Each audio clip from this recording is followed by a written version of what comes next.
საქმიანი საზოგადოების ყურადღებას ვითხოვ კიდევ ერთხელ და წარმოგიდგენთ კომპანია Legal Bridge Consulting. სადაც ხშირად დამღლულ და ბუნდოვან ცალსახად დიდი დროის წამღებ ადმინისტრაციულ პროცესებს გასაგებ, სწრაფ და შედეგზე ორიენტირებულ სერვისად აქცევენ. სწორედ საქმიანი საზოგადოებისთვის ხდება ეს ამბავი. დღეს ჩვენი სტუმრები არიან ადამიანები, რომლებმაც გადაწყვიტეს საჯარო სექტორში დაგროვილი მრავალწლიანი გამოცდილება საკუთარ კომპანიის განვითარებას და ზრდას მოახმარონ. და ყველა იმ ადამიანის სამსახურში იყვნენ, ვისაც საქმე და რასთავარია მოძრაობა აინტერესებთ. სწორედ ასე, ასეთი მისიით და დანიშნულებით და რასთავარია იდეით შეიქმნა კომპანია Legal Bridge Consulting და ნება მომეცით კიდევ ერთხელ წარმოგიდგინოთ საკონსულტაციო კომპანია Legal Bridge Consulting-ის დამფუძნებლები და მმართველი პარტნიორები ნინო ელიაური და მეგი კაციტაძე, რომლებიც არიან 3-დან 2 მხოლოდ და მხოლოდ, ვინც დააფუძნეს Legal Bridge Consulting-ი და ისინი გვეტყვიან მეც, რა გამოარჩევს მათ ბაზარზე არსებული სხვა საკონსულტაციო კომპანიებისგან. დეტალებისთვის უსმენთ ნინოს და მეგის. დილამშვიდობისა. დილამშვიდობისა. მადლობა მობრძანებისთვის. მადლობა მოწვევისთვის. სამნახოთ ხო მეგი კომპანიაში? დამფუძნებლები ვართ, საერთო ჯამში 4. 4 დამფუძნებელი ვართ. და სწორედ აღნიშნეთ გიორგი, რომ დღეს ყველაზე მნიშვნელოვანი გამოწვევა და ყველაზე მნიშვნელოვანი კაპიტალი როგორც ბიზნესისთვის, ასევე თითოეული ადამიანისთვის არის დრო და ფინანსები. სწორედ ჩვენ საჯარო სექტორში მუშაობის გამოცდილებიდან გამომდინარე, იმ ინსტიტუციურ ცოდნაზე დაფუძნებით, მოგვივიდა იდეა, რომ ჩვენი ესე ვთქვათ, მომხმარებლისთვის შეგვეთავაზებინა მათზე მორგებული და აბსოლუტურად მათ საჭიროებებზე მორგებული სერვისები. დიახ. და რაც ყველაზე მნიშვნელოვანია, ჩვენ კომპანიას აქვს 3 ძირითადი ასპექტი, რომელიც თვლით, რომ თუ ამბიციური განაცხადი არ იქნება, გამოგვარჩევს სხვა მსგავსი კომპანიებისგან. ეს არის სიღრმისეული ცოდნა, ინსტიტუციური გამოცდილება და პასუხისმგებლობა, რაც დღეს მიგვაჩნია, რომ ძალიან მნიშვნელოვანია ამ სფეროში მოღვაწეობის დასაწყებად. ამ უთხეულს, ვინც დამფუძნებლები არიან და გარდა ამისა, იკვრება გუნდი, აღმასრულებელიც დარწმუნებული ვარ თქვენთან ერთად. ზურგს უკან რომელ სტრუქტურებშია გამოცდილება, მოდი ესეც ჩამოვაყალიბოთ. მეგის, ნინო თქვენ შემთხვევაში და დანარჩენების და დანარჩენოსაც სანამ დავპატიჟებთ სტუდიაში, გითხარით 2 ციფრი თქვენს პარტნიორების შესახებაც. მოგესალმებით კიდევ ერთხელ, მივესალმები მაყურებელს და მიულოცავ სრულიად საქართველოს აღდგომის ბრწყინვალე დღესასწაულს. კიდევ ერთხელ მადლობა იმისთვის, რომ გვეძლევა შესაძლებლობა საქმიან საზოგადოებას ჩვენი სერვისების შესახებ მოვუყვეთ. ჩვენ მუშაობდით წლების განმავლობაში, მე და მეგის შემთხვევაში ეს იყოს იუსტიციის სამინისტროს მიმდებარე სიპები, სხვადასხვა სიპში მუშაობდით სხვადასხვა დროს, ასევე ჩვენ ყავს მუნიციპალური სერვისების მიმართულებით, საკმაოდ გამოცდილი კადრები და სწორედ ეს არის, რამაც ფაქტობრივად მოგცა შესაძლებლობა, რომ მოვიცვათ სრულიად ყველა სახელმწიფო უწყება, რომელთან კომუნიკაციაც შეიძლება დაჭირდეს საქმიან საზოგადოებას.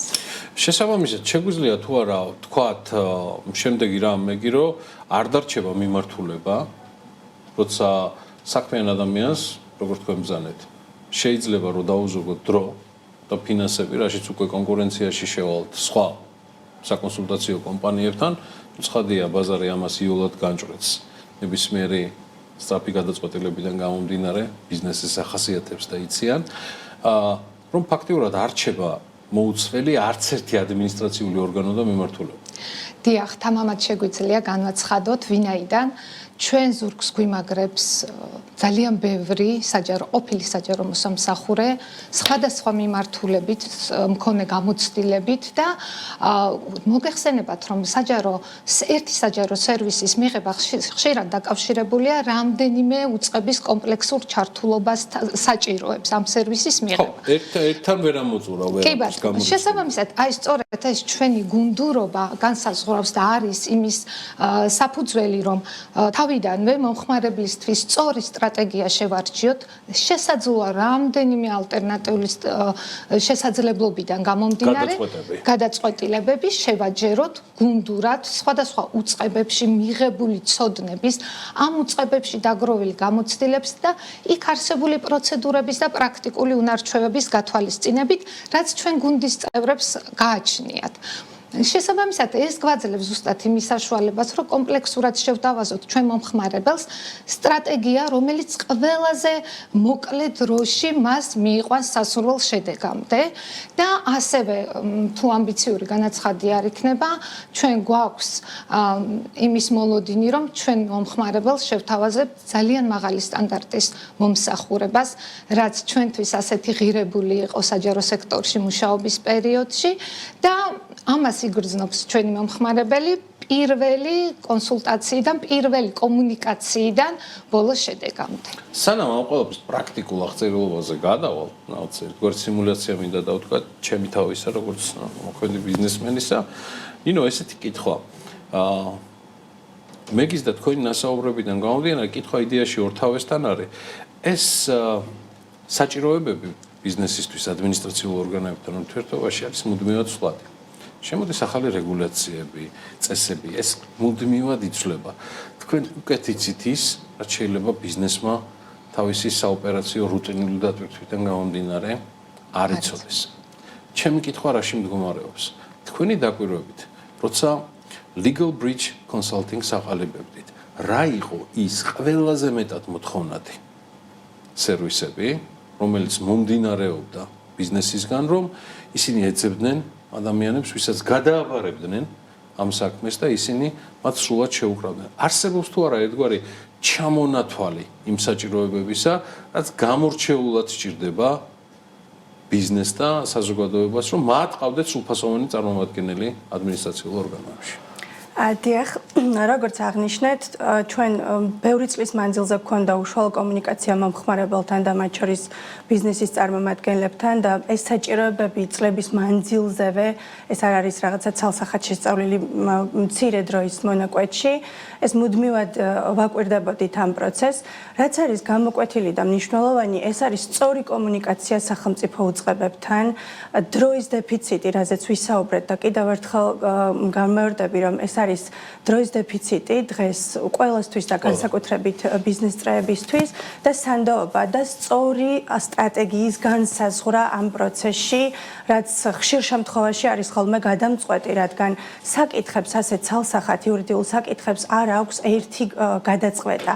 მას სჭირდება სწორი სტრატეგიის დაგეგმვა, სწორი ალტერნატივის განსაზღვრა და შემდეგ ისევ სწორი ფორმით სახელმწიფოსთან კომუნიკაცია, რაშიც ვფიქრობ, რომ ჩვენი გუნდი არის უალტერნატივო ნამდვილად ამ მიმართულებით და ხო არ იქნება ნამდვილად ამბიციური განაცხადი თუ ვიტყვით, რომ ჩვენ ვართ პირველი საკონსულტაციო კომპანია, რომელიც არა მხოლოდ რჩევით შემოიფარგლება ბიზნესისთვის, არამედ ის სრულ პროცესში არის ჩართული და სრულ პროცესზე აგებს პასუხს. ჩვენ გამოგვარჩევს ისიც, რომ ვართ მომხმარებლის გამოცდილებაზე დაფუძნებული მენეჯმენტი, ამ მიმართულებას ვავითარებთ და აქტიურად თანამშრომლობთ ამ მიმართულებით და ერთგვარად რომ ვთქვათ, ჩვენი მარკეტინგული სტრატეგიაც სწორედ აი ამ გამოცდილებას ეფუძნება სამომავლოდ, რომ ჩვენთვის მნიშვნელოვანია არა მხოლოდ კონსულტაცია და არა მხოლოდ შედეგი, არამედ სრული პროცესი, როგორ მივიყვანთ, რა გზით მივიყვანთ და რა გზას გაივლის ჩვენი მომხმარებელი აბსოლუტურად ბოლომდე.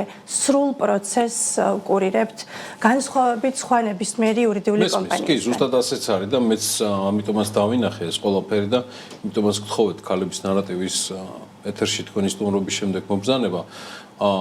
და ერთ-ერთი მიზეზი არის ის კითხვა, რომელიც მაქვს ეხლა, ერთგვარად შემაჯამებელი. მეგი, ნინო, მე ვარ ბიზნესმენი, რომელიც დაკავებული ვარ სხვადასხვა საინვესტიციო საქმიანობით. ეს შეიძლება იყოს მშენებლობა, რომელიც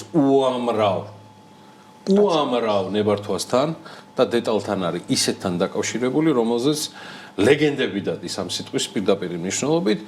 დიდი კომპანიები რაღაცას ახერხებენ, მაგრამ ისინიც კი, რომელთაც მრავალმილიონიანი ბრუნვა აქვს, თითქოს გამოკვეთილი აქვს თავში, რომ რამდენიმე თვე აი ამისთვის აქვს გადადებული ეს დრო.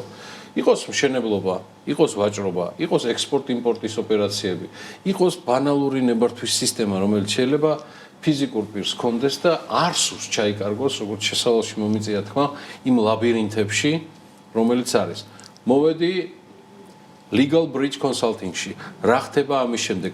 თავარია დავაიდენტიფიცირო რა მსურს და მერე უკვე ეს ყველაფერი გადადის თქვენს ხელში გისმენთ. დიახ, იდენტიფიცირების ნაწილშიც ჩვენი გამოცდილება გვაძლევს იმის შესაძლებლობას, რომ მაქსიმალურად მივეხმაროთ მომხმარებელს, რომ სწორად ჩამოაყალიბოს მისი მოთხოვნა. ესეც არის გამოკვეთილი ერთგვარი სუსტი წერტილია ხოლმე და იდენტიფიცირების შემდგომ უკვე ჩვენ შეგვიძლია როგორც მასთან ერთად თანამშრომლობით გავუყვეთ ამ მოგზაურობაში, ასევე სრულად ავიღოთ კონტროლი საკუთარ თავზე მისი შესაბამისი წარმომადგენლობით და სრულად ჩვენ მართოთ პროცესი ბოლომდე. ეს უკვე გიორგი, როგორც თქვენ აღნიშნეთ, ნამდვილად კონკრეტულადაც უფრო მეტიავთ, რომ დავკონკრეტდეთ, ჩვენ მაგალითად ჩვენი მომსახურება მნიშვნელოვანი იქნება სამშენებლო კომპანიებისთვის განსაკუთრებით, იმიტომ რომ საჯარო რეესტრის მიმართულებით და მუნიციპალური სერვისების მიმართულებით, სადაც სამშენებლო პროცედურის დაწყებიდან შენობა-ნაგებობის ექსპლუატაციაში მიღებამდე ძალიან ბევრი, როგორც აღნიშნეთ, ბიუროკრატიული ნაბიჯია განსაკუთრებით ინდუსტრია ამეგი. კი ბატონო, კი და აი ამ მთელი პროცესის უზრუნველყოფა შეგვიძლია, ასევე მცირე ბიზნესისთვის შეგვიძლია და მათ შორის შეიძლება მსხვილი ბიზნესისთვისაც, რომელსაც არ ყავს ამ მიმართულების თანამშრომლები, დღეს ძალიან აუთსორსეს სულს, რომ ეს სერვისი გასცეს. სრულად სახელმწიფო ადმინისტრაციულ ორგანოებთან ურთიერთობა გადაიტანოს, თქვათ, ჩვენი კონსალტინგზე და ის იღებს ვალდებულებას და პასუხისმგებლობას. კი ბატონო, მათ შორის ახლა ძალიან აქტუალური შრომითი საქმიანობის ნებართვები, რომელიც ძალიან მნიშვნელოვანი გამოწვევა არის დღეს როგორც მცირე, ისე მსხვილი ბიზნესისთვის და ძალიან მნიშვნელოვანია ჩვენი გამოცდილება ამ შემთხვევაში და უკვე გვაქვს არაერთი კომპანიის მომართვა საბედნიერო და მინდა აღნიშნო, რომ შრომითზე აკეთებენ აქცენტირებას, ხო? შრომითი საქმიანობის ნებართვა ეს ახალი საკანონმდებლო ცვლილება, რომელიც კიდევ ერთხელ იცვლება თლად შესაბამისობაში ვერ იყო ეს ორი კანონი ერთმანეთთან, უცხოელთა და მოქალაქეების არქონეპერთა სამართლებრივი მდგომარეობის შესახებ კანონი და ახალად მიღებული კანონი შრომითი მიგრაციის შესახებ. დღესაც კიდე დაჩქარებული წესით შედის ცვლილებები ამ საკანონმდებლო აქტებში და ძალიან მნიშვნელოვანია ნამდვილად ამ მიმართულებით დღეს ბიზნესის მხარდაჭერა, რომ მათ შეუფერხებლად გაანაგრძონ მათი საქმიანობა. მე დარწმუნებული ვარ, პოტენციალი გაცილებით დიდი იქნება და ეს ყოველდღიური რუტინული საქმეები გაცილებით მეც მოიტანს, იმიტომ რომ მე გიზდავესესხები, შეიძლება ისეთი გადაწყვეტილებები იქნას მიღებული, რომლის საქმის კურსშიც არ იყოს კომპანია და ელემენტარულად თქვენ შეაწიოთ მაგ დროს რჩევასთან ერთად კონკრეტული გადაწყვეტილებაც უკვე. სად ვართ ამისთვის? რისი დამატებაც მინდა, ეს არის მოქნილი სამუშაოდ, რომ მაქსიმალურად ვცდილობთ, რომ ეს იყოს მოქნილი და მორგებული სამუშაოდ ბიზნესზე. მათ შორის დისტანციურად მართავთ ძალიან ბევრ პროცესს და ჰიბრიდულად მართავთ. ეს მოიტანა თანამედროვე გამოწვევებმა და ამ მიმართულებით ძალიან სწრაფად ავუღეთ ვართ და ვისარგებლებ თქვენი ეთერით და განვითარებაზე რომ საუბრობდით. მიუხედავად იმისა, რომ იდეა იმდენად მკაფიო იყო, როდესაც ჩვენ ვიწყებდით აი ამ კომპანიის დაბადება გადავწყვიტეთ დაახლოებით 1 თვის წინ. ჩვენ დარწმუნებულები ვიყავით, რომ ეს იყო სწორედ ის საქმე, რის საჭიროებაც არსებობდა და ჩვენ ვიყავით ამ ყველაფერში ჩართულები, თუმცა გადააჭარბა ყოველგვარ მოლოდინს და ვისარგებლებ შემთხვევით და ვიტყვით, რომ უახლოეს პერიოდში უკვე ეს სერვისი და არა უახლოეს პერიოდში, ანუ ხვალიდან ეს სერვისი უკვე ბათუმშიც არის შესაძლებელი, რომ მომხმარებელმა მიიღოს. მე დარწმუნებული ვარ, რომ Legal Bridge Consulting-ი ბიზნესის ენაზე რო ვთქვა, ჯეკპოტს მოხსნის, იმიტომ რომ აქ თავმოყრილია ის პროფესიონალიზმი, გამოცდილება და ცოდნა ადმინისტრაციულ ორგანოებთან ურთიერთობისა, რომელიც არანაირ ფულით არ აიწონება და უბრალოდ ამისთვის საჭიროა, რომ დაუკავშირდეთ ამ კომპანიას, რომელსაც იოლად იპოვით სოციალურ ქსელებში და რაც თავარია, თუ რაღაცა დაუკავშირდით ჩვენ და არც ჩვენ დავიზარებთ და გადაგამისამართებთ ამ არაჩვეულებრივ ადამიანებთან. 4-დან 2 ინო ელიაური და მეგი კაციტაძე Legal Bridge Consulting-ის დამფუძნებლები და მართველი პარტნიორები იყვნენ დღეს ჩვენთან წარმოდგენილი. მადლობა მათ მობრძანებისთვის. დარწმუნებული ვარ, ბევრი საქმიანი საზოგადოებიდან დაზუგავს დროს და ისარგებლებს ამ კომპანიის სერვისებით.